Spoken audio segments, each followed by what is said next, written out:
Guys, welcome back to Fab Classes. जैसे कि आप सब जानते हैं कि हमने कंप्यूटर के ऊपर इम्पोर्टेंट एमसीक्यू सीरीज स्टार्ट की हुई है। उसी सीरीज को कंटिन्यू करते हुए आज हम ऑपरेटिंग सिस्टम के ऊपर इम्पोर्टेंट एमसीक्यूज लाए हैं। इसके प्रोबेबली 2 पार्ट होने वाले हैं, जिनमें हम ये ऑपरेटिंग सिस्टम का टॉपिक कंप्लीट करने की कोशिश करेंगे। तो बिना अपने टाइम को वेस्ट किए अपने वीडियो लेक्चर को शुरू करते हैं। तो हमारा फर्स्ट क्वेश्चन है, Which type of operating system allows only one user to access it at a time?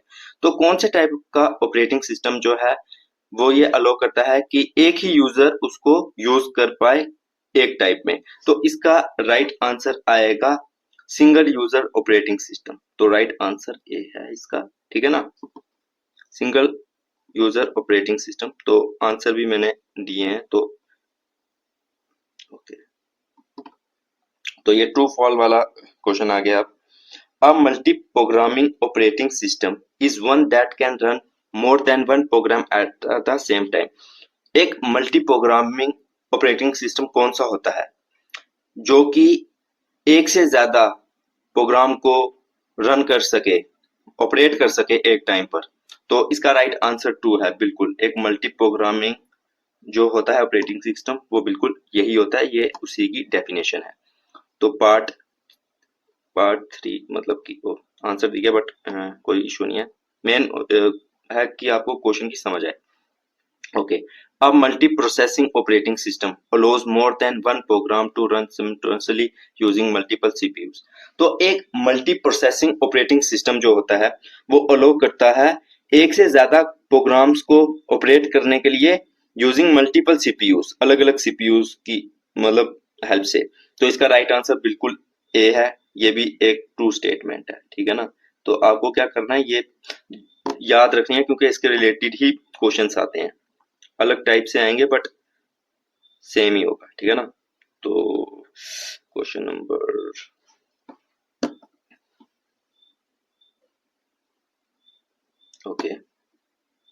Question number 4 है, what does a real time operating system primary focus on. तो simply पूछा गया है कि रियल टाइम ऑपरेटिंग सिस्टम कौन सा होता है या उसका प्राइमरी फोकस क्या होता है। Allowing multiple users to work at once, ensuring all processes are completed within a specified time limit, running multiple programs on a single CPU, providing a graphical user interface। देखिए simply real time operating system का जो main focus ये होता है कि जितने भी processes हैं वो कंप्लीट हो जाएं with in a specified time limit. तो इसका राइट आंसर बी आएगा। ओके, उम्मीद है कि आपको समझ आया होगा। काफी इंपॉर्टेंट क्वेश्चन है ये।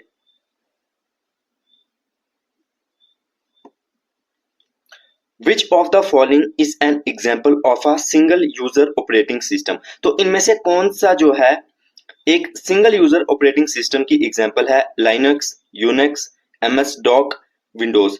देखिए इसका राइट आंसर है CMO, एमएस डॉक। डॉक का मतलब है डिस्क ऑपरेटिंग सिस्टम। तो ये क्या है, एक सिंगल यूजर है। अब ये ना यूज नहीं होता, बट याद रखिए कि बट इसके रिलेटेड बहुत ज्यादा ये क्वेश्चन आता है। तो आपको ये याद रखना है कि MS DOS जो है वो सिंगल यूजर ऑपरेटिंग सिस्टम है, ठीक है ना। तो क्वेश्चन नंबर 6 की ओर बढ़ते हैं। Which of these is an example of a multi-processing operating system? तो इनमें से मल्टी प्रोसेसिंग ऑपरेटिंग सिस्टम की एग्जांपल कौन सी है। MS DOS, लाइनक्स, यूनिक्स या both A, B and C। देखिए हमने ऊपर ही देखा कि जो MS DOS है वो तो सिंगल यूजर है। अब जो लाइनक्स है और यूनिक्स है ये दोनों मल्टी प्रोग्रामिंग है, ठीक है ना। तो इसका राइट आंसर आएगा both B and C। Question number 7 की ओर पढ़ते हैं।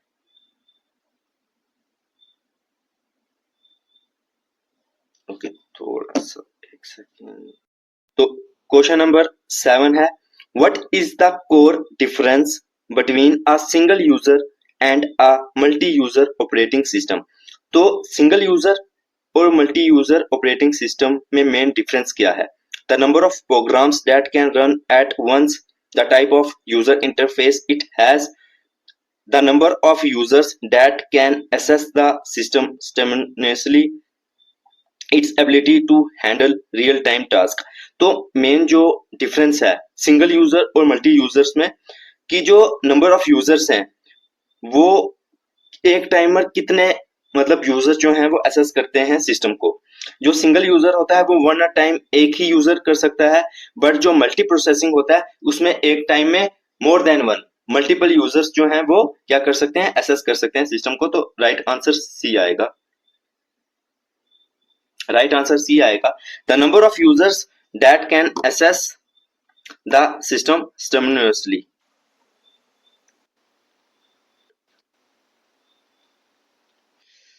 क्वेश्चन नंबर 8 है what is the another name for a multi processing operating system. तो मल्टी प्रोसेसिंग ऑपरेटिंग सिस्टम का एक और जिसे कहते हैं, इसको और किस नाम से जाना जाता है, multitasking operating system, parallel processing operating system, single user operating system या रियल टाइम ऑपरेटिंग सिस्टम। तो इसका राइट आंसर है B, parallel processing operating system. Multi processing का दूसरा नाम क्या है, parallel processing operating system.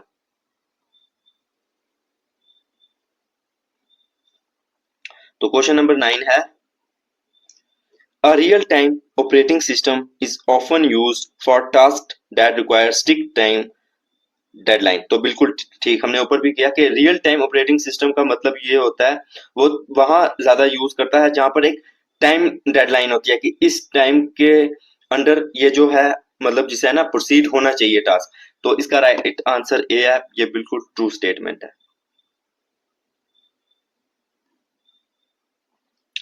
A real-time operating system as allowing all transaction performed within a specified time। तो जितने भी ट्रांजैक्शन मतलब कि जितने भी टास्क हैं वो परफॉर्म हो जाते हैं with in a specified time. तो ये हमने ऊपर भी किया, तो ये बिल्कुल ट्रू स्टेटमेंट है। ठीक है,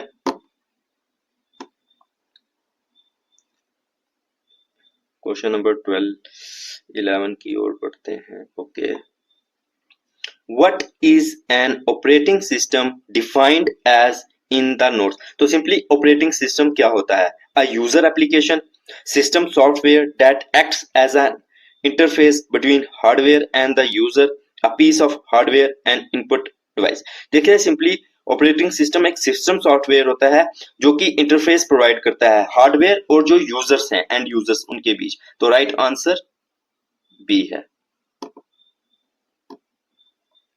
क्वेश्चन नंबर 12 की ओर बढ़ते हैं। Who is credited with inventing DOS disk operating system. तो सिंपली डिस्क ऑपरेटिंग सिस्टम को इन्वेंट किसने किया है, तो इसका राइट आंसर आएगा Gary Kindle. Right answer D है, ठीक है ना, डी राइट आंसर है, गैरी किल्डर। ठीक है ना, तो ये याद रखना इंपॉर्टेंट क्वेश्चन है।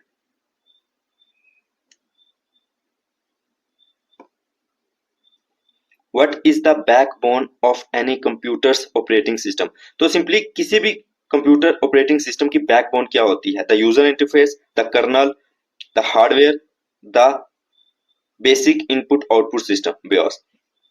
तो सिंपली किसी भी कंप्यूटर की बैकबोन जो है वो कर्नल होता है जिसे हार्ट ऑफ द कंप्यूटर भी कहा जाता है। तो क्वेश्चन ये भी आता है कि which component of operating system is known as heart of the operating system. ठीक है ना, तो कर्नल है। ठीक है ना, तो ये याद रखना। तो राइट आंसर क्या है, बी।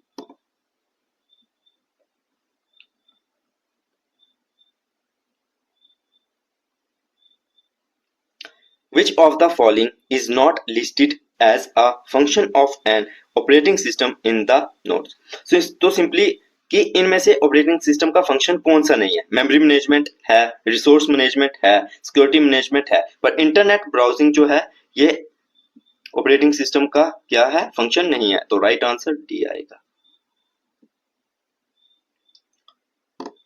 तो आज का 15th क्वेश्चन,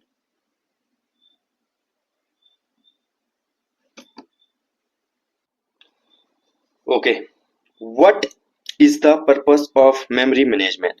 तो मेमोरी मैनेजमेंट का पर्पस क्या होता है, managing files on a disk, managing the computer's primary memory, managing system security, managing input output operations. तो सिंपली मेमोरी मैनेजमेंट का फंक्शन होता है कंप्यूटर की प्राइमरी मेमोरी को मैनेज करना। तो राइट आंसर बी है,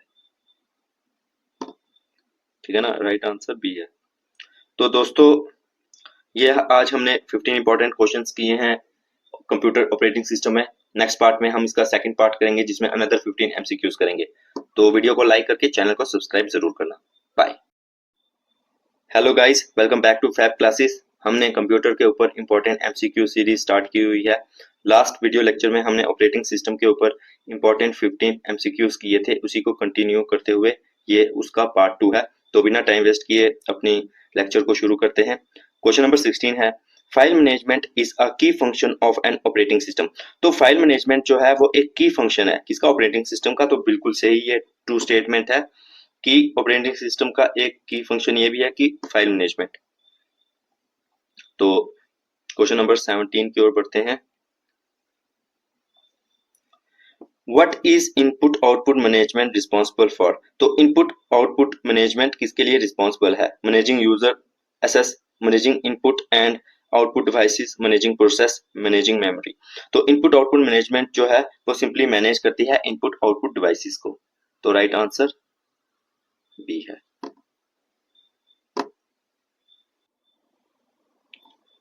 क्वेश्चन नंबर 18 की ओर बढ़ते हैं।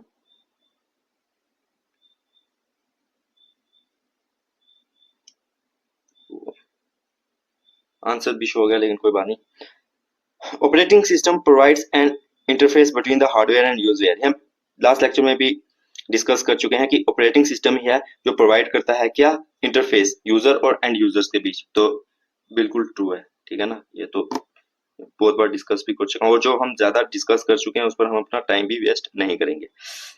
Okay, what does GUI stand for. तो GUI की फुल फॉर्म क्या है, journal user interface, graphical user interface, global user interface, input group user interface. तो GUI की फुल फॉर्म सिंपली होती है ग्राफर यूजर इंटरफेस। तो राइट आंसर बी है।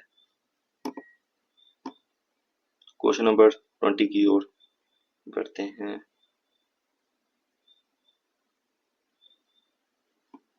तो क्वेश्चन नंबर 20 है, DOS is described as having a command line interface. What does it mean? तो simply आपको ये पता है कि जो DOS है वो सिंगल यूजर ऑपरेटिंग सिस्टम है और उसकी एक और फीचर क्या है कि वो कमांड लाइन इंटरफेस है। और कमांड लाइन इंटरफेस का मतलब क्या है, it uses a mouse to interact with icons. The user interacts by typing commands at a prompt.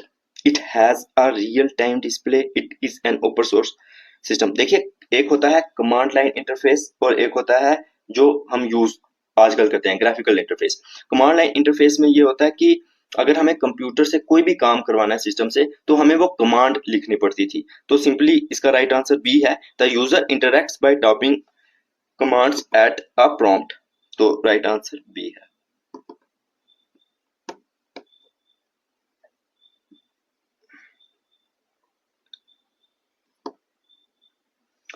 When was the first operating system developed by General Motors? तो general Motors ने first time कब operating system develop किया था, 1945, 1956, 1968, 1971। तो इसका right answer है B, 1956। ये वो टाइम है जब first time operating system developed हुआ था।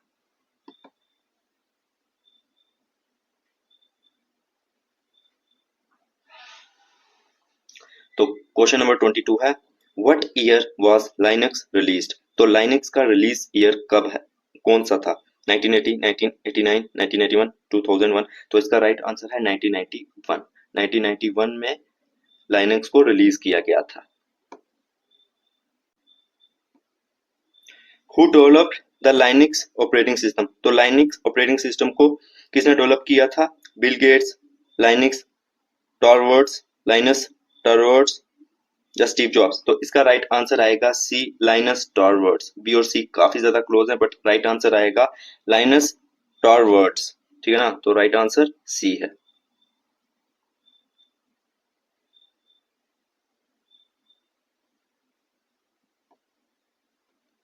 Which company developed विंडोज, तो विंडोज को डेवलप करने वाली कंपनी कौन सी है? Apple, Microsoft, IBM, Google. तो सिंपली विंडोज को डेवलप करने वाली कंपनी बी माइक्रोसॉफ्ट है। तो question number 25, the first version of Windows was 1 dot not, मतलब 0। तो ये बिल्कुल सही है, विंडोज का फर्स्ट वर्जन यही था। क्या था? 1.0। तो ये याद रखना, इनमें से क्वेश्चन आता है।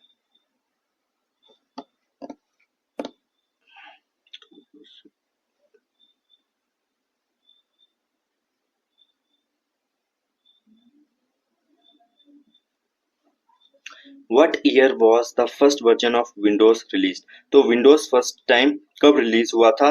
1985, 1990, 1995, 2001। तो Windows फर्स्ट टाइम 1985 में रिलीज हुआ था। तो इसका पहला वर्जन क्या था, ये भी आपने लास्ट क्वेश्चन में देख लिया है।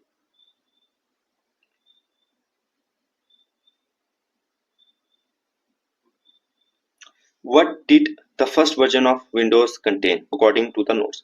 तो सिंपली विंडोज के फर्स्ट वर्जन में क्या था? A web browser and email client, a calendar, MS Paint and MS Word, only a command line interface, a game of Solitaire। तो इसका राइट आंसर है, जो विंडो का फर्स्ट वर्जन था उसमें कैलेंडर, MS पेंट और MS वर्ड था। तो राइट आंसर बी है।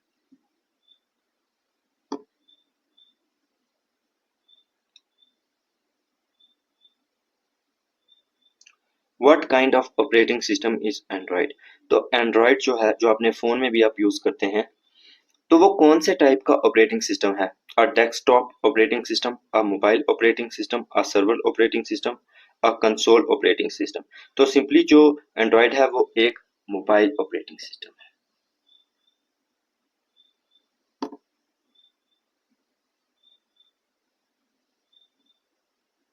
Who developed Android? तो एंड्रॉयड को डेवलप करने वाली कौन सी कंपनी है?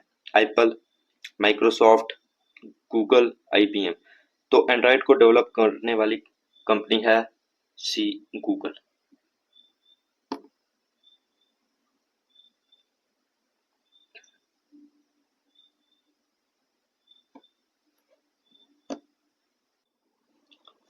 तो Android is based on which other operating system?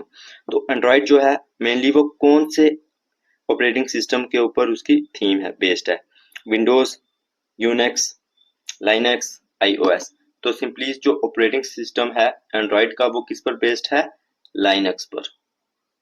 तो राइट आंसर सी है। तो दोस्तों आज हमने अगेन 15 इंपॉर्टेंट ऑपरेटिंग सिस्टम के ऊपर क्वेश्चन किए हैं। इसके साथ ही 30 क्वेश्चन हम कंप्लीट कर चुके हैं। उम्मीद है कि आपके लिए काफ़ी ज़्यादा हेल्पफुल रहे होंगे, और अगर आपको थोड़ी सी भी नॉलेज इनसे मिली है तो वीडियो को लाइक करके चैनल को सब्सक्राइब ज़रूर करना। अब मिलेंगे नेक्स्ट टॉपिक के साथ। तो guys, welcome back to Fab Classes. जैसे कि आप सब जानते हैं कि हमने कंप्यूटर के ऊपर इम्पोर्टेंट एमसीक्यू सीरीज स्टार्ट की हुई है, और हमने जो है ऑपरेटिंग सिस्टम के ऊपर इम्पोर्टेंट एमसीक्यूज का जो है वीडियो लेक्चर शुरू किया हुआ है। उसके 2 पार्ट आ चुके हैं। आज हम उसी को कंक्लूड करेंगे अनदर 10 इम्पोर्टेंट एमसीक्यूज के साथ, जिसके साथ टोटल 40 क्वेश्चन हो जाएंगे, जो कि आपके आने वाले जितने भी आने वाले एग्जाम हैं उनके लिए बहुत ज्यादा क्या होंगे, बेनिफिशियल रहेंगे। तो बिना टाइम वेस्ट किए अपनी वीडियो को शुरू करते हैं। तो फर्स्ट क्वेश्चन है, what is the latest version of Android mention in the notes? तो ये थोड़े पुराना है, क्योंकि ये मेरे खुद के मतलब मेरे पास जो नोट्स थे उनमें से किया हुआ है, तो ये थोड़ा पुराना वाला है। तो इसका राइट आंसर इसमें से एंड्रॉयड 11 है, बी। तो when was the latest Android versions in the note released? तो सिंपली तब मतलब सिंपली आप ऐसे याद रखिए कि Android 11 कब आया था, तो वो अक्टूबर 2021 में आया था। खैर अब तो लेटेस्ट से क्वेश्चन आएंगे तो इसकी इतनी रेलिवेंस नहीं है। हाँ, बट अब ये इंपॉर्टेंट क्वेश्चन आया है। शिट, आंसर दिख गया था, बट कोई बात नहीं। What is the name of the operating system that used punch cards, paper cards? तो सिंपली वो कौन सा ऑपरेटिंग सिस्टम था जो कि क्या यूज करता था, पंच कार्ड्स को, पेपर कार्ड्स को। अब आपने जब जनरेशन ऑफ कंप्यूटर्स पढ़ा होगा तो तब आपने ये पढ़ा होगा कि पंच कार्ड कब यूज होना स्टार्ट हुए वगैरह, ठीक है ना। तो अब वो कौन सा ऑपरेटिंग सिस्टम था जो कि पंच कार्ड और पेपर कार्ड को यूज करता था, batch operating system, real time operating system, single user operating system या यूनिक्स। तो सिंपली इसका राइट आंसर आएगा ए, बैच ऑपरेटिंग सिस्टम। ये कौन सा ऑपरेटिंग सिस्टम यूज करता था, बंच कार्ड्स और पेपर कार्ड्स, ठीक है ना, पंच कार्ड और पेपर कार्ड्स को ये यूज करता था।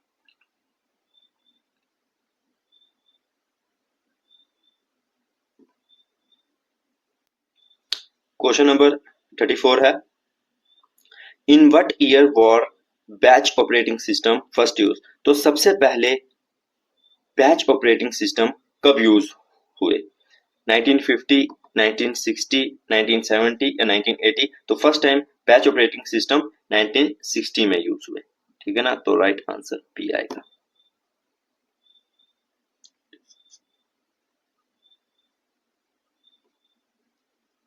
तो Linux is considered as an open source operating system.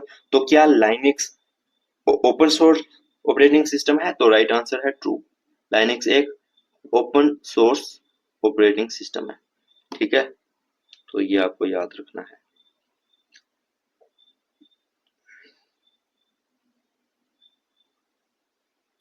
What does it mean for an operating system to be open source.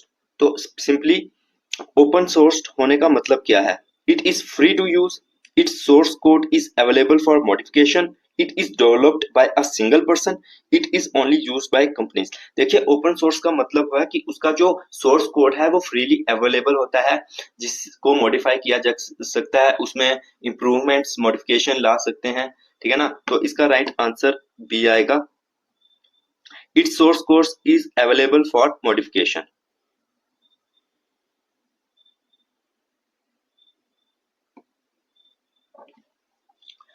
Which of the following is not a variant of Linux. तो simply Linux operating system में से इनका कौन सा variant नहीं है, Ubuntu, Debian, Red Hat, Mac OS. देखिए Ubuntu, Debian और रेड हैट ये तीनों तो लाइनक्स के ही हैं, ठीक है ना। बट मैक ओएस यह तो आप भी जानते हैं कि किसका है, ये एप्पल का है, ठीक है ना, ये एप्पल का है। तो इसका राइट आंसर डी आएगा। Okay,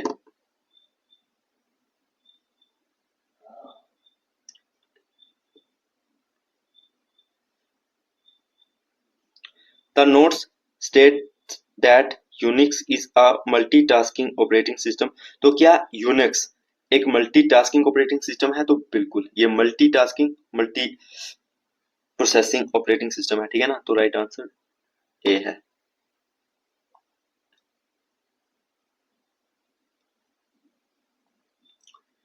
is Unix an open source operating system according to the notes. तो सिंपली क्या यूनिक्स एक ओपन सोर्स ऑपरेटिंग सिस्टम है, तो नहीं, यूनिक्स जो है वो ओपन सोर्स नहीं है, ठीक है ना, वो क्लोज सोर्स है, ठीक है ना, प्रोप्राइटरी उसे कहते हैं, प्रोप्राइटरी सॉफ्टवेयर ऑपरेटिंग सिस्टम, ठीक है ना। तो ये ओपन सोर्स नहीं है।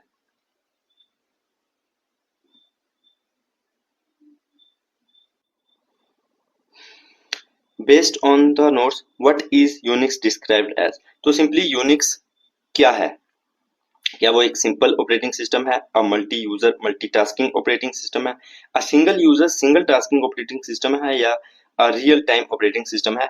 तो जो यूनिक्स है वो एक multi user multitasking operating system है। तो आपको ये याद रखना है कि जो यूनिक्स है वो मल्टी यूजर मल्टीटास्किंग है, ठीक है। तो अब ये हम आगे इंटरनेट सिक्योरिटी के ऊपर, वायरसेस, एंटीवायरस के ऊपर नेक्स्ट टॉपिक लाएंगे। तो दोस्तों आज हमने कंक्लूड किया है ऑपरेटिंग सिस्टम को। उम्मीद है कि आपको ये लेक्चर बेनिफिशियल लग रहे हैं और आप कुछ नया सीख रहे हैं। तो अगर आपको ये लेक्चर सीरीज अच्छी लग रही है और आप चाहते हैं कि मैं कंटिन्यू करूं, तो चैनल को सब्सक्राइब करके वीडियो को लाइक जरूर करना। Hello guys, welcome back to Fab classes.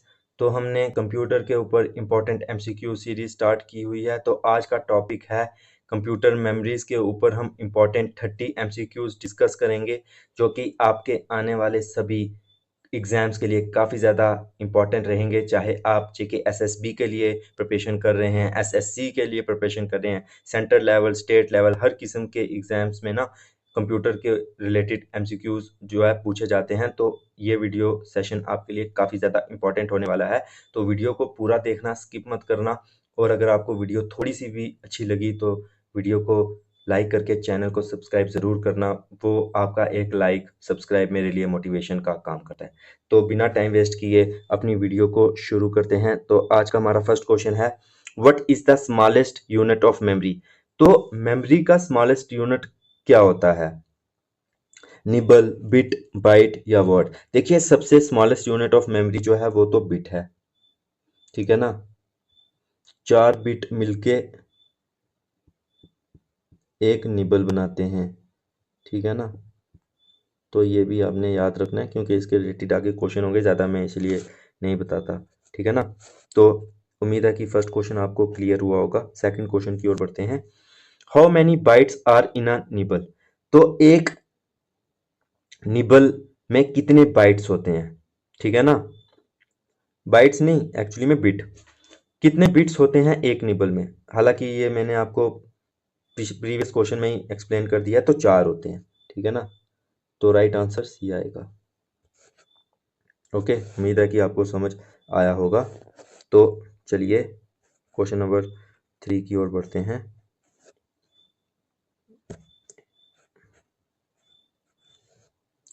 What is the full form of P ROM? तो पी रोम की क्या फुल फॉर्म है? Programmable read only memory, permanent read only memory, primary read only memory, programmable random only memory. देखिए, P ROM की full form है programmable read only memory, ठीक है ना। तो अब आप मुझे बताएंगे कि ई पी रोम की फुल फॉर्म क्या है, ठीक है ना। ई पी रोम की, ठीक है। तो कमेंट सेक्शन में ज़रूर बताइएगा। क्वेश्चन नंबर 4 की ओर बढ़ते हैं। Which type of memory loses it's data when the power is turn off? देखिए, जब हम अपने कंप्यूटर को टर्न ऑफ करते हैं तो कौन सी टाइप की जो मेमोरी है वो खो जाती है, वो लॉस्ट हो जाती है। तो non volatile memory, secondary memory, volatile memory, read only memory. देखिए, राइट आंसर है वोलेटाइल मेमोरी, जिसकी फुल एग्जांपल है रैम, ठीक है ना। रीड ओनली मेमोरी और नॉन वोलेटाइल मेमोरी एक ही होती है, और सेकेंडरी मेमोरी भी किस में आती है? नॉन वोलेटाइल में ही आती है। तो इसका राइट आंसर है सी, वोलेटाइल मेमोरी। तो क्वेश्चन नंबर 5 की ओर बढ़ते हैं। What is the full form of BIOS? तो BIOS की फुल फॉर्म क्या है?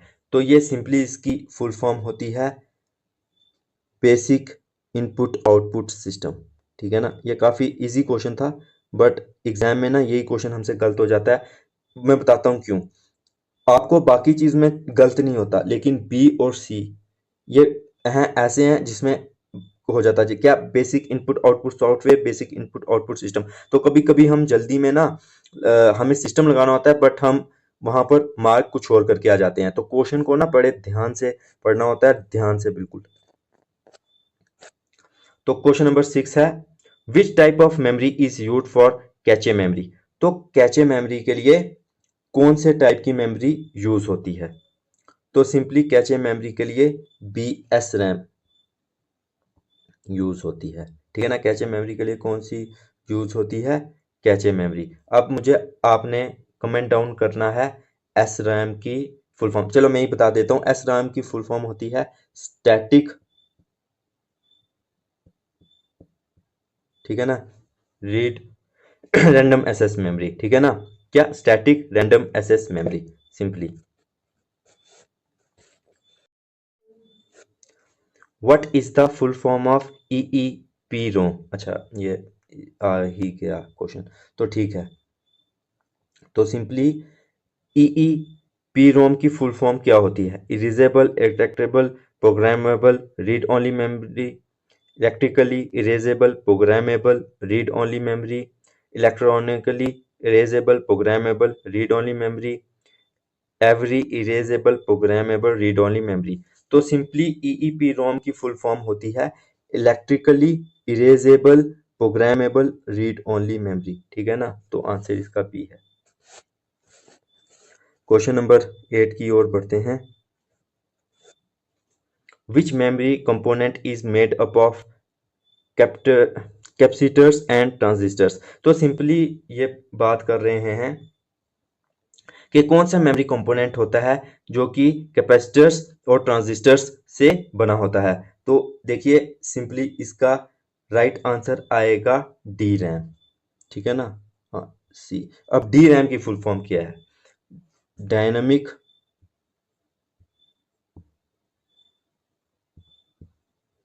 ठीक है ना, रैंडम एक्सेस मेमोरी, ठीक है ना। तो ये याद रखना कि एस रैम और डी रैम की फुल फॉर्म भी जरूर याद रखना, स्टैटिक रैंडम एक्सेस मेमोरी और डायनामिक रैंडम एक्सेस मेमोरी, ठीक है ना। और कैपेसिटर्स और ट्रांजिस्टर्स किसके बने होते हैं, ठीक है ना। तो मतलब उनको उनसे मिला के क्या बना जाता है, तो वो डी रैम बनाया जाता है। क्वेश्चन नंबर 9 की ओर बढ़ते हैं। Sorry. What is the process called when the operating system loads from the hard disk to RAM. तो उस प्रोसेस को क्या कहा जाता है जब क्या ऑपरेटिंग सिस्टम लोड होता है hard disk to RAM. Simply जब हम कंप्यूटर को स्विच ऑन करते हैं, सिंपली आप ये कह सकते हैं, तो क्या होता है सिंपली, तो सिंपली वो रिफ्रेशिंग नहीं होता, वो कैचिंग भी नहीं होता, वो फॉर्मेटिंग भी नहीं होता, वो सिंपली बूटिंग होता है। तो राइट आंसर सी आएगा, ठीक है ना। तो क्वेश्चन नंबर 10 की ओर बढ़ते हैं। What is a petabyte equal to. तो पेटाबाइट किसके इक्वल है, तो सिंपली पेटाबाइट इक्वल है 1020 TB, ठीक है ना। TB का मतलब है टेराबाइट। तो पेटाबाइट किसके इक्वल है 1024 TB, ठीक है ना। 1024 TB के इक्वल है क्या, पेटाबाइट। तो इसको याद रखना। क्वेश्चन नंबर 11 की ओर बढ़ते हैं। Which of the following is an example of non volatile memory. तो सिंपली नॉन वोल्टाइल मेमोरी की एग्जाम्पल क्या है, तो रोम, ठीक है ना। ROM is a example of non volatile memory. तो बस आपको सिंपली ये याद रखना है, ठीक है। तो आगे बढ़ते हैं क्वेश्चन नंबर 12 की ओर। What does a linker and a loader help the BIOS to load। अच्छा, तो सिंपली लिंकर जो है और जो लोडर है वो क्या हेल्प करता है बेसिक इनपुट आउटपुट सिस्टम को लोड होने में, ठीक है ना। तो इसका राइट आंसर है बी कर्नाल, ठीक है ना। तो ये क्वेश्चन काफी इंपॉर्टेंट है और ये थोड़ा हाई लेवल का है, ठीक है ना। तो ये भी याद रखना कि लिंकर और लोडर बॉयस को, ठीक है ना, बेसिक इनपुट आउटपुट सिस्टम को क्या लोड करने में हेल्प करते हैं, तो वो सिंपली कर्नेल लोड करने में हेल्प करते हैं। अब कर्नेल और शेल में क्या डिफरेंस है, विद क्वेश्चंस आएंगे तो मैं उसमें एक्सप्लेन करूंगा, क्योंकि अगर मैं अभी एक्सप्लेन कर दूंगा तो फिर वो क्वेश्चन का कोई बेनिफिट नहीं रहेगा, ठीक है ना। तो ये काफी इंपॉर्टेंट सिस्टम है मेमोरी के, तो जो आपको याद रखने हैं। आगे बढ़ते हैं क्वेश्चन नंबर 13 के ऊपर बढ़ते हैं। Which memory is directly connected with the processor. अच्छा, तो प्रोसेसर के साथ सिंपली डायरेक्टली कौन सी मेमोरी कनेक्टेड होती है, तो देखिए जो प्रोसेसर होता है उसके साथ प्राइमरी मेमोरी जो है वो डायरेक्टली कनेक्टेड होती है, ये तो आपको भी पता है। क्वेश्चन नंबर 14 की ओर बढ़ते हैं। What is the access time of memory in the memory hierarchy pyramid as you go down from top to bottom. Top to bottom का मतलब है कि जैसे आप टॉप से बॉटम जाते हो तो मेमोरी हायरार्की में क्या होता है, मतलब एक्सेस टाइम जो होता है ना वो इंक्रीज होता है, डिक्रीज होता है, सेम रहता है या जीरो बन जाता है, तो वो सिंपली इंक्रीज होता है, ठीक है ना। अब टॉप में क्या होता है कि टाइम जो है ज्यादा लगता है, लेकिन जिसे कहते हैं ना स्पेस ज्यादा मिलती है और होती स्लो है। जैसे कि मैं आपको सिंपली एग्जांपल दूंगा कि अगर आप टॉप में जाएं तो वहां पर आपको हार्ड डिस्क मिलेगी, ठीक है ना। वो सब मिलेगा। और आप बॉटम में आए तो आपको रजिस्टर कैचे मिलेंगी। अब इनकी रैम मिलेगी, ठीक है ना। अब इनकी जो स्पेस होती है ना काफ़ी ज़्यादा कम होती है, बट इनकी स्पीड बहुत ज़्यादा हाई होती है। अब टॉप में जब आप जाएंगे वहां पर स्पेस और कॉस्ट काफ़ी लेस होती है, बट क्या, वही स्पीड बहुत ज़्यादा स्लो हो जाएगी। तो जैसे आप टॉप से बॉटम जाते हैं तो स्पीड जो है वो इंक्रीज होती है। अगर यहीं ये आता कि एक्सपेंस क्या होता है, तो एक्सपेंस भी इंक्रीज, टॉप से बॉटम जाएंगे तो आपका एक्सपेंस भी इंक्रीज होगा। लेकिन हाँ, अगर आप स्पेस की बात करेंगे तो वो क्या होगा, डिक्रीज होगा। ठीक है ना। तो उम्मीद है कि आपको समझ आया होगा। क्वेश्चन नंबर 15 की ओर बढ़ते हैं। तो what is the capacity of a standard CD. जो एक स्टैंडर्ड सीडी होती है, कॉम्पैक्ट डिस्क, उसकी कैपेसिटी कितनी होती है स्टैंडर्ड। तो सिंपली उसकी 700 MB होती है। सीडी उस जमाने की है जब मतलब इंटरनेट या ये जिसे कहते हैं ना इतना वो पॉपुलर नहीं था, या मतलब अवेलेबल ही नहीं था। तो हम सीडीज में मूवीज लाते थे, ठीक है ना, ज्यादातर हॉलीवुड की लाते थे वगैरह वगैरह, तो देखते थे, ठीक है ना। तो तब वो किस में होती थी आपको पता है। तो ना वो मैक्सिमम 480p में होती थी, बट क्योंकि वहाँ की जो कैथोड रोड टीवी होती थी ना, वो डब्बे वाली टीवी, तो उसका रेजोल्यूशन भी उसी हिसाब का था, तो उसमें वो बहुत ज्यादा क्लियर लगती थी। अब वही सीडी अगर आप अपनी एलसीडी एलईडी में लगाओगे तो वो काफी ज्यादा मतलब उसकी क्वालिटी आपको लो दिखेगी। बट वो टीवी के लिए काफी ज्यादा अच्छी थी, क्यों, क्योंकि रेजोल्यूशन का भी हिसाब होता है। तो खैर, क्वेश्चन नंबर 16 की ओर बढ़ते हैं। What does OTP stand for in relation to PROM. तो अच्छा, अब हम एक तो सिंपली ओटीपी जो होता है ना, एक तो होता है वन टाइम पासवर्ड। जब भी आप किसी ऐप में लॉग इन करते हो, जैसे जियो हॉटस्टार है, अगर आपके पास सब्सक्रिप्शन, तो उसमें आप लॉग इन करोगे तो जिस नंबर से रजिस्टर्ड मोबाइल नंबर से करोगे तो वहां पर ओटीपी आएगा, तो वो वन टाइम पासवर्ड होता है। ओके। बट हमें पीरोम, प्रोग्रामेबल रीड ओनली मेमोरी के रिलेशन में बताना कि ओटीपी का फुल फॉर्म क्या है।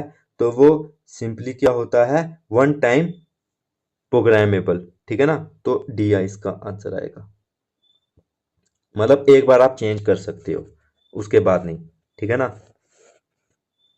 तो क्वेश्चन नंबर 17 की ओर बढ़ते हैं। Which of the following is a type of magnetic secondary memory. तो मैग्नेटिक सेकेंडरी मेमोरी की इनमें से कौन सी टाइप है, hard disk drive, CD, blue रे डिस्क या पेन ड्राइव। देखिए, पेन ड्राइव तो यूएसबी या फ्लैश ड्राइव है, ये तो बिल्कुल भी नहीं होगा। ब्लू रे डिस्क भी नहीं है, सीडी भी नहीं है। देखिए, हाँ बिल्कुल, मैग्नेटिक सेकेंडरी मेमोरी की एग्जांपल है हार्ड डिस्क ड्राइव, ठीक है ना। तो ये आपको याद रखनी है। तो क्वेश्चन नंबर 18 की ओर बढ़ते हैं। इन the memory hierarchy pyramid which memory has the highest storage capacity। तो अगर हम बात करें कि मेमोरी हायरार्की pyramid में कौन सी जो मेमोरी है हाईएस्ट स्टोरेज कैपेसिटी जिसकी होगी। देखो, मैंने पीछे भी पूरा एक्सप्लेन किया, तो इसमें मैं ज्यादा टाइम वेस्ट नहीं करूंगा, लेकिन इनमें से बताना है हमने, ठीक है ना, कि सबसे ज्यादा क्या किसकी होगी स्टोरेज कैपेसिटी। तो जैसे मैंने ऊपर बताया था, ऊपर सेकेंडरी मेमोरी होगी, सेकेंडरी मेमोरी मतलब हार्ड डिस्क, तो उसकी सबसे ज्यादा क्या होगी, स्टोरेज कैपेसिटी होगी। वहीं बॉटम में जाओगे तो कैशे, रैम, रजिस्टर मिलेंगे, इनकी स्टोरेज कैपेसिटी बहुत कम होती है, ठीक है ना। इनकी तो बहुत ज्यादा मतलब कैचे और रजिस्टर इनकी तो बहुत ज्यादा कम होती है। रैम भी उतनी ज्यादा उसकी स्टोरेज कैपेसिटी नहीं होती। But hard disk, secondary device, pen drives, जितने भी ये होते हैं मेमोरी कार्ड, ठीक है ना, इनकी जो है स्टोरेज कैपेसिटी ठीक ठाक होती है। तो क्वेश्चन नंबर 19 की ओर बढ़ते हैं। Which type of memory is used as the main memory of a computer. तो कंप्यूटर की मेन मेमोरी किसको कहा जाता है, सिंपली ये पूछा जा रहा है। तो और यहाँ पर ऑप्शंस क्या दिए हैं हमें वो भी देखना है। यहाँ पर एस रैम दिया है, डी रैम दिया है, रोम दिया है, या मैग्नेटिक टेप दिया है। देखिए सिंपल, अगर एस रैम और डी रैम ना दे के रैम दिया होता तो फिर तो बिल्कुल इजी था क्वेश्चन कि भाई मेन मेमोरी ऑफ कंप्यूटर तो रैम है। बट यहाँ पर हमें रैम करके दिया नहीं है, तो हमें एस रैम या डी रैम दिया है, तो होगा तो रैम में से ही कोई। लेकिन एस रैम और डी रैम में से कौन सी होगी, तो इनमें से डी रैम बी, इसको हम कहेंगे main memory of a computer, क्योंकि ये डायनेमिक होती है, ये चेंज होती रहती है। Okay. How is E P ROM data erased. अच्छा, अब ईपी रोम, पहले तो ईपी रोम की आपको सॉरी फुल फॉर्म पता होना चाहिए। तो erasable programmable read only memory. तो इसका जो डाटा होता है हम इरेज कर सकते हैं, बट कैसे? ठीक है ना, इरेज तो हम कर सकते हैं क्योंकि नाम में ही है erasable programmable read only memory. But हम उसको इरेज कैसे कर सकते हैं? तो हम उसको बाय यूवी रेज से इरेज कर सकते हैं। तो राइट आंसर ए है। ठीक है ना, हम उसको यूवी रेज से इरेज कर सकते हैं। तो सिंपली इसका ये आएगा। तो क्वेश्चन नंबर 21 की ओर बढ़ते हैं। What is the main characteristics of a volatile memory? तो एक वोल्टाइल मेमोरी का कैरेक्टरिस्टिक्स क्या होती है? Volatile memory main memory of computer कह सकते हो, या वो मेमोरी जो कि लॉस्ट हो जाती है जबकि जो डिवाइस है वो ऑफ हो। ठीक है ना, सिंपली। ओके, तो हम इस ऑप्शन पर लेते हैं। It's a permanent storage. Okay भाई, जब वो वोल्टाइल है, जब वो लूज कर देती है डाटा, तो वो परमानेंट स्टोरेज कैसे हुई? इट्स नॉन इरेजेबल, वो अपने आप ही मिट जाती है, उसे मिटाने की जरूरत ही नहीं पड़ती। It loses data when power is of. बिल्कुल राइट आंसर सी है कि जब भी पावर ऑफ की जाती है तो वो अपने डाटा को लूज कर देती है। It's only use for booting, तो ये भी नहीं है। ठीक है ना, तो उम्मीद है कि आपको समझ आया होगा। क्वेश्चन नंबर 22 की ओर बढ़ते हैं हम। What is the full form of L M B? तो सिंपली एल एम बी की फुल फॉर्म क्या है? ठीक है ना, तो हमें ये बताना है। देखिए एल एम बी की फुल फॉर्म है, अब यहाँ पर लो लाइट लो मेमोरी बाइट दिया है, लेकिन सिंपली एल एम बी की फुल फॉर्म है मिलियन बाइट। ठीक है ना, ये थोड़ा ट्रिकी क्वेश्चन है कि एल एम बी की फुल फॉर्म क्या है, तो इसका सिंपली है मिलियन बाइट। ठीक है ना, ये इसकी फुल फॉर्म है। तो आगे बढ़ते हैं।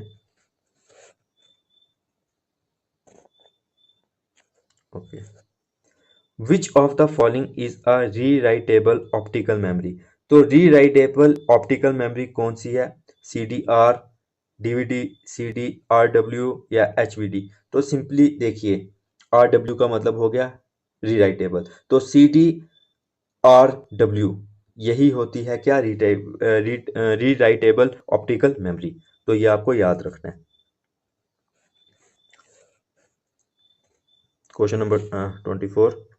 What does S RAM stand for? ये मैं आपको पहले भी बता चुका हूँ, चलो फिर हम इसको डिस्कस कर देते हैं कि S RAM simply stand for static random access memory. तो राइट आंसर सी है। ठीक है ना, क्या स्टैटिक रैंडम एक्सेस मेमोरी। उम्मीद है कि आपको समझ आया होगा। क्वेश्चन नंबर 25 की ओर चलते हैं। काफी इंपॉर्टेंट क्वेश्चन आ गया। What is a cold booting process? तो सिंपली कोल्ड बूटिंग प्रोसेस किसको कहा जाता है? रीस्टार्ट को, शटिंग डाउन को, लोडिंग ऑपरेटिंग सिस्टम को, या ट्रांसफरिंग डाटा को? तो कोल्ड बूटिंग कहा जाता है जब हम कंप्यूटर को ऑफ करते हैं। ठीक है ना, और जब हम रीस्टार्ट करते हैं तो उसे हम कोल्ड बूटिंग नहीं वार्म बूटिंग कहते हैं। ठीक है ना, तो जब भी हम शट डाउन करेंगे तो वो होगी कोल्ड बूटिंग, जब हम ऑन करेंगे या रीस्टार्ट करेंगे उसे कहेंगे वार्म बूटिंग। ठीक है ना, तो शटिंग डाउन के वक्त क्या होती है?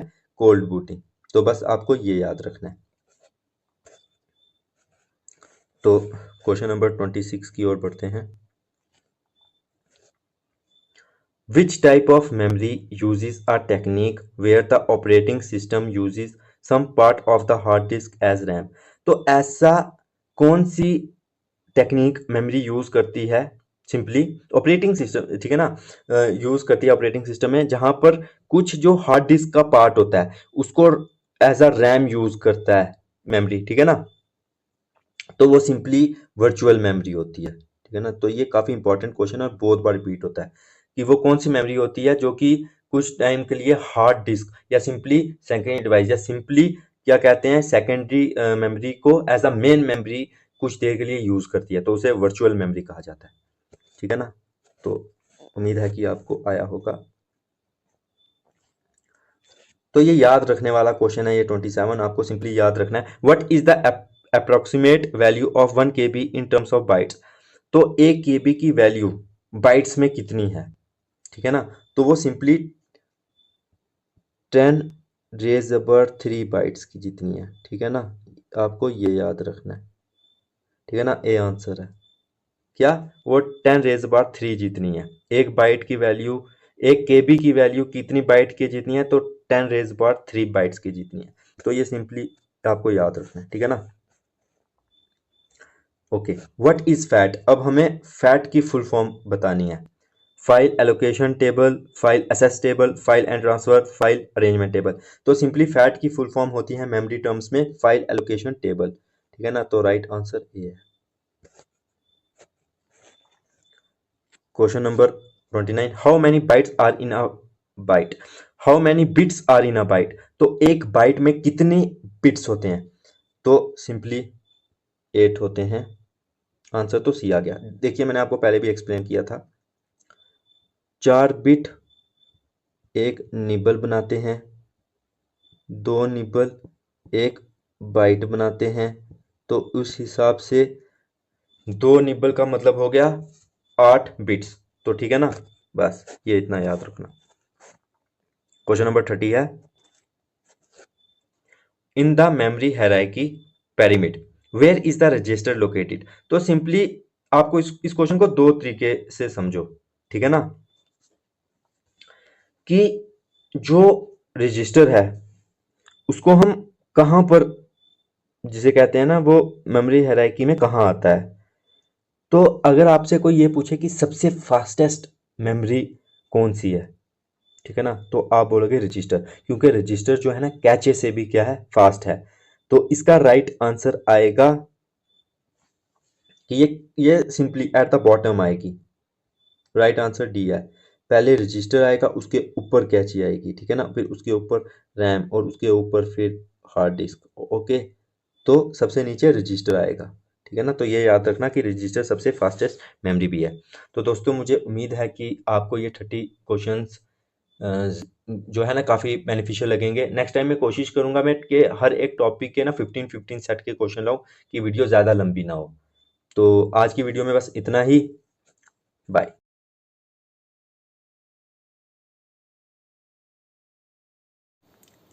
Hello guys, welcome back to Fab Classes. जैसे कि आप जानते हैं कि हमने कंप्यूटर के ऊपर इंपॉर्टेंट एमसीक्यू सीरीज स्टार्ट की हुई है। आज उसी के नेक्स्ट टॉपिक के साथ हम आए हैं। आज हम इंटरनेट के ऊपर इंपॉर्टेंट 15 एमसीक्यूज़ करेंगे और इसका नेक्स्ट पार्ट आएगा पार्ट 2, जिसमें हम अनदर 15 एमसीक्यूज़ इंटरनेट के ऊपर डिस्कस करेंगे। तो बिना टाइम वेस्ट किए अपने वीडियो को शुरू करते हैं। तो आज का फर्स्ट क्वेश्चन है, the internet is best described as. तो इंटरनेट को हम बेस्ट क्या कह सकते हैं, local area network, standalone network, private network, international network of networks. तो सिंपली इंटरनेट का मतलब है इंटरनेशनल नेटवर्क ऑफ नेटवर्क्स, ठीक है ना। तो राइट आंसर डी आएगा।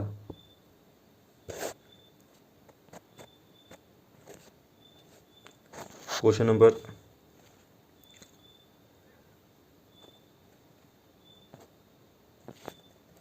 सेकंड की ओर बढ़ते हैं।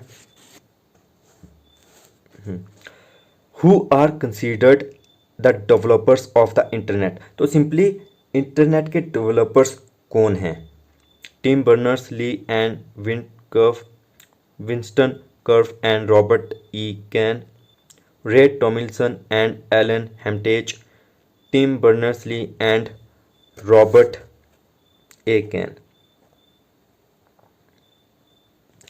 तो देखिए सिंपली इंटरनेट के डेवलपर्स जो हैं वो विंटन कर्व एंड रॉबर्ट ई कैन हैं। तो राइट आंसर बी है।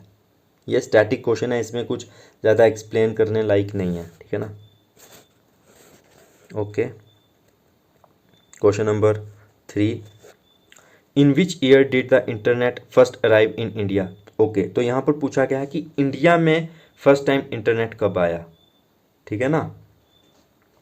वैसे तो फर्स्ट टाइप जो जिसे कहते हैं इंटरनेट की शुरुआत हुई थी 1969 में, आपरा नेट, ठीक है ना, अमेरिका में। तो डिफेंस सिस्टम के लिए अमेरिका ने स्टार्ट किया था और कुछ यूनिवर्सिटीज़ में यूज़ करने के लिए। लेकिन इंडिया में ये आता है 1995 में, ठीक है ना। तो बस आपको ये याद रखना है कि इंटरनेट इंडिया में कब आया, तो 1995 में आया, ठीक है ना। बी है राइट आंसर। क्वेश्चन नंबर 4 की ओर पढ़ते हैं। The internet in India was brought by, तो इंटरनेट इंडिया में किसने लाया? NIC, USNL, VSNL, BSNL। तो सिंपली इंडिया में इंटरनेट अगर किसने लाया तो VSNL ने लाया। अब आपका काम क्या है, बिल्कुल आसान टास्क दे रहा हूँ कि आपको VSNL की फुल फॉर्म कमेंट डाउन करनी है, ठीक है ना। तो ये आपका होमवर्क है, प्लीज़ करना। जो भी ये चाहे कोई एक व्यू दे, कोई 2 व्यू दे, ठीक है ना, कोई टेंशन नहीं है, बट आपको ये आंसर करने हैं। जो मैं बोलता हूँ ना क्वेश्चन, उसका आंसर आप किया करो, क्योंकि उससे आपकी नॉलेज भी इन्हेंस होती है, और जब आप खुद सर्च करते हो तो वो फिर आपको क्वेश्चन कभी नहीं बोलता, ठीक है ना। तो मैंने बता दिया कि VSNL ने इंटरनेट इंडिया में लाया था, और फर्स्ट टाइम इंडिया में कब आया था? 1995 में। क्वेश्चन नंबर 5 की ओर बढ़ते हैं। A private network within a single organization used for sharing information among employees is called, उसे एक्स्ट्रानेट कहा जाता है, इंट्रानेट कहा जाता है, इंटरनेट कहा जाता है, लोकल एरिया नेटवर्क कहा जाता है। देखिए, जब कोई ऑर्गेनाइजेशन सिर्फ एक किसी मतलब टाइप ऑफ नेटवर्क को यूज़ करे, विद इन ऑर्गेनाइजेशन ही वो यूज़ हो, तो उसे हम इंट्रानेट कहते हैं, ठीक है ना। तो बी राइट आंसर है इसका। क्वेश्चन नंबर 6 की ओर बढ़ते हैं। व्हाट इज एन एक्स्ट्रानेट, तो एक्स्ट्रानेट किसे कहा जाता है? A network that provides a connection from the internet to an external entity, a network for government use only, a network for internal communication, a network that can't be connected to the internet. तो simply extranet वो होता है कि जब कोई network provide किया जाता है इंटरनेट के द्वारा, किसको? एक एक्सटर्नल एंटिटी को, ठीक है ना, तो उसको हम कहते हैं एक्स्ट्रानेट। तो राइट आंसर आएगा ए, ठीक है ना, ए इज द राइट आंसर। तो क्वेश्चन नंबर 7 की ओर बढ़ते हैं। What does the acromion HTTP stand for, तो HTTP की फुल फॉर्म क्या है? Hyper transfer text protocol, hyper text transfer protocol, hyper transfer protocol, hyperlink transfer protocol.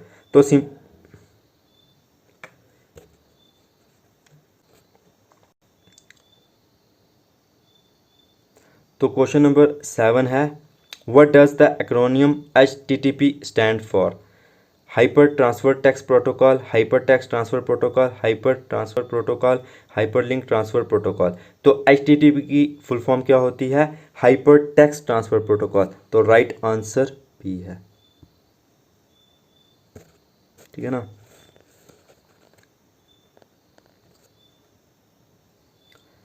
What is the function of DNS, तो DNS की function क्या होता है? It provides a set of rules for data transfer, it is a unique address for a resource on the internet, it converts a URL into an IP address, it converts an IP address into a URL। देखिए, DNS domain name system का simply क्या function होता है कि ये convert करता है एक URL को IP एड्रेस में, ठीक है ना। URL की फुल फॉर्म क्या होती है? Uniform resource locator. तो उसको IP एड्रेस में क्या करता है? कन्वर्ट करता है, क्या? DNS। तो राइट आंसर सी है, ठीक है ना। क्वेश्चन नंबर 9 की ओर बढ़ते हैं। अब ये किसके रिलेटेड है? इंटरनेट एक्सेस और ऑर्गेनाइजेशंस के रिलेटेड कुछ क्वेश्चन है, ठीक है ना। Which of these is not a method of internet access mentioned in the notes, ठीक है ना। सिंपली है कि ये जो 4 ऑप्शंस हैं, इनमें से इंटरनेट एक्सेस किसके द्वारा नहीं हो सकता? Dial up connection, satellite, ISDN, LTE। देखिए, सैटेलाइट के द्वारा जिसे कहते हैं ना, हम नहीं कर सकते एक्सेस इंटरनेट को। तो बाकी डायल अप कनेक्शन जो आपका ब्रॉडबैंड लगता है, SDN, मतलब ये भी वही आ गया, ब्रॉडबैंड सिस्टम लाइट जो आप अपने फ़ोन में यूज़ कर रहे हैं, ठीक है ना। अभी भी वहाँ पर 4G लाइट या 5G लाइट या 4G आप यूज़ कर रहे थे तो 4G लाइट लिखा होता था। तो सिंपली सैटेलाइट के थ्रू जो है हम नहीं एक्सेस कर सकते फ़िलहाल।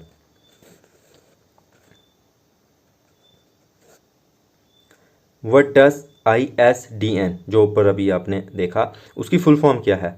Integrated service digital network, internet service digital network, internal service digital network, integrated system digital network. तो सिंपली ISDN की फुल फॉर्म है इंटीग्रेटेड सर्विस डिजिटल नेटवर्क, ठीक है ना। तो ये आपको याद रखना है क्या, इंटीग्रेटेड सर्विस डिजिटल नेटवर्क, ये ISDN की फुल फॉर्म है और इसके द्वारा आप इंटरनेट यूज़ कर सकते हैं।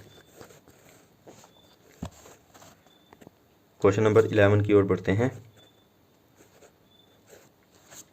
The organization responsible for maintaining standards for the world wide web is. तो सिंपली वो कौन सी ऑर्गेनाइजेशन है जो मेंटेन करती है स्टैंडर्ड्स किसके, WWW के। तो इसका राइट आंसर आएगा W3C, मतलब कि वर्ल्ड वाइड वेब कस्टोडियन, ठीक है ना। तो राइट आंसर C है। इसकी फुल फॉर्म भी पूछी जाती है, शायद आगे होगी तो इसलिए मैंने ही आपको पहले बता दिया, but okay. What does APRANET stand for. तो APRANET किसके लिए स्टैंड करता था, advance research projects agency network, American research program agency network, advanced resource protocol agency network, American research protocol agency.